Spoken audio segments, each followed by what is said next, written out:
तरह परिवार से आते हैं। हम खुद थे कि हम भी, हमारी दादी देखे कौन हाट में सब्जी बेचने गई, ऐसे बराबर जाती है। लेकिन कल मीडिया में हम भी मोबाइल में देखे चुके, हमें घर जाने का समय मिलता नहीं है। हम जिस असेंबली से जीते हैं वो गिरिडीह जिला में आती है और मेरा घर धनबाद जिला में है, तो हम भी घर जाने का मौका नहीं मिलता है। हमने भी कल फेसबुक देखा तो लोग बता रहे भाई आपकी दादी देख रहे हैं सब्जी बेच रही है, आप विधायक है। हम बोले कोई दिक्कत नहीं, हम उसी परिवार से आते हैं। विधायक हमको जनता ने बनाया है, जनता की सुविधा के लिए हम विधायक बने हैं, अपने परिवार की सुविधा के लिए विधायक नहीं बने। तो निसंदेह आज हम एक विधायक चुन के आपके बीच आए हैं। एक साधारण परिवार से यहाँ तक उठ के आए हैं, कठिन परिश्रम से आए हैं, लगन, श्रद्धा और मेहनत से आए हैं। और बिल्कुल एक जिद, आपके अंदर एक जिद होना चाहिए, वही जिद आपको आपके मंजिल की ओर लेकर जाएगी। और हम इतना तो जानते हैं, हम बार बार इस बात को दोहराते हैं, हम जब भी स्टूडेंट के बीच जाते हैं तो इस बात को हमेशा दोहराते हैं कि आप, हमें पूरा विश्वास है आप कम से कम हमसे बेहतर परिवार से ताल्लुक रखते हैं। क्योंकि जब मेरे पिताजी का देहांत हुआ था, मेरे पिताजी झारखंड आंदोलन के सिपाही हैं, उनकी शहादत हुई थी, तो उस समय हमारी माँ की उम्र मात्र 28 साल थी। यानी केवल 28 साल की उम्र में हमारी माँ विधवा हो गई थी। उसके बाद और क्या था कारण दुख का, कि हमारा जो छोटा भाई था वो माँ के कोख में ही था, उसका जन्म भी नहीं हुआ था जब हमारे पिताजी का डेथ हुआ था। उसका जन्म हमारे पिताजी के डेथ के 4 महीना बाद हुआ था।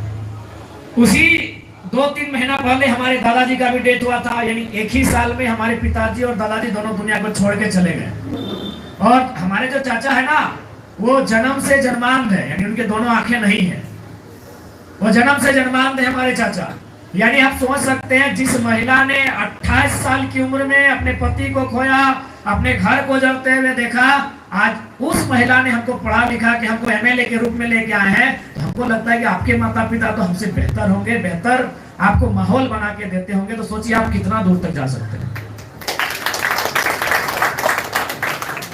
तो इसलिए आपसे यही हमारा संदेश होगा कि मन के हारे हार है, मन के जीते जीत है। मन से कभी मत हारिएगा, मैदान में कभी कभी हार जाइएगा, कोई दिक्कत नहीं है, मैदान को फिर से जीता जा सकता है।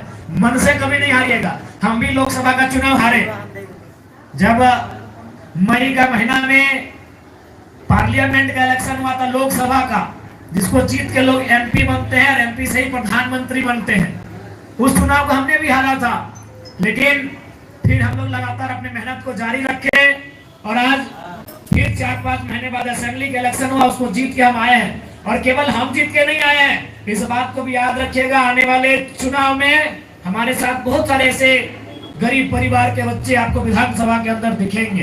तो इसलिए आप अपना जो रास्ता तय करते हैं उस रास्ते से विचलित होने की आवश्यकता नहीं है। बहुत सारी परिस्थितियां आपके विपरीत होंगी, आपके प्रतिकूल होंगी, उन परिस्थितियों से समझौता करते हुए आगे बढ़ना है। अभी देखिए क्रिकेट का मैच चल रहा है इंडिया और ऑस्ट्रेलिया का, देखिएगा अभी विराट कोहली बैटिंग करने के लिए आएंगे या रोहित शर्मा, तो जब पेट कमिंस या स्टार्क उनको बाउंसर मारेंगे तो कभी कभी वो डक कर जाएंगे नहीं, बैठ जाते हैं कि छोड़ दो। तो कभी कभी जीवन में भी ऐसे कुछ परिस्थिति आएंगी तो उनका सामना करना होगा आपको। क्योंकि हम जिस फैमिली से संबंध रखते हैं हमें वो माहौल नहीं मिलेगा, हमें बहुत सारी कठिनाइयों का सामना करना पड़ेगा और वही कठिनाइयां आपको सशक्त बनाएंगी, आपको मजबूत बनाएंगी और वही आपको आपके मंजिल की ओर लेकर जाएंगे।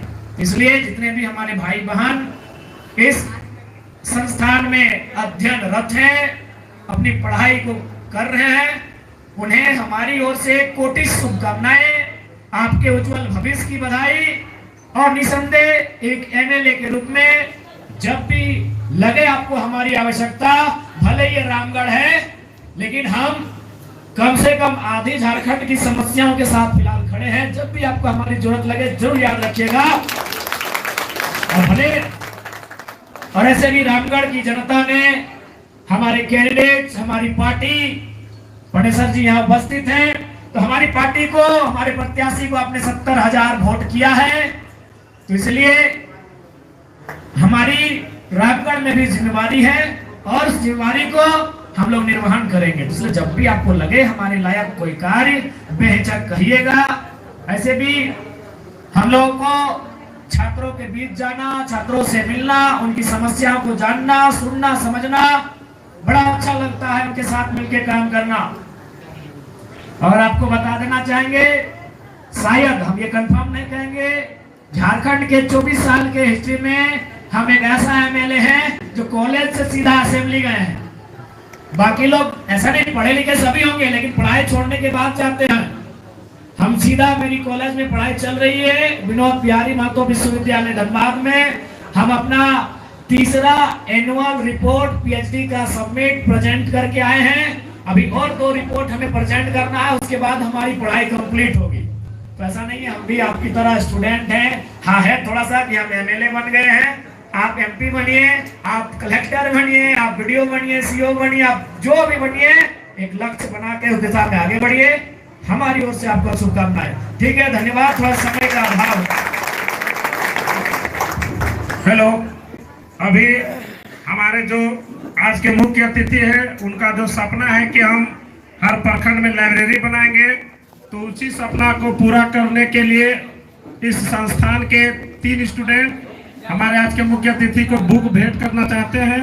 तो मैं चाहूंगा धीरज कुमार महतो वो आएंगे और भैया को बुक भेंट करेंगे। उसके बाद आनंद कुमार महतो, बोबी कुमारी, तीनों एक एक करके आएंगे और अपना बुक जो भी है भेंट करेंगे।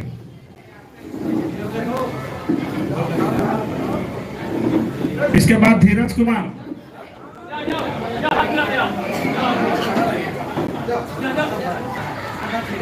कॉलेज गेट के पास। इसके बाद आनंद कुमार, धीरज, जीवन कुमार, जीवन लाल महतो आएंगे। वो दे दिए, हो गया, वो सब हो गया।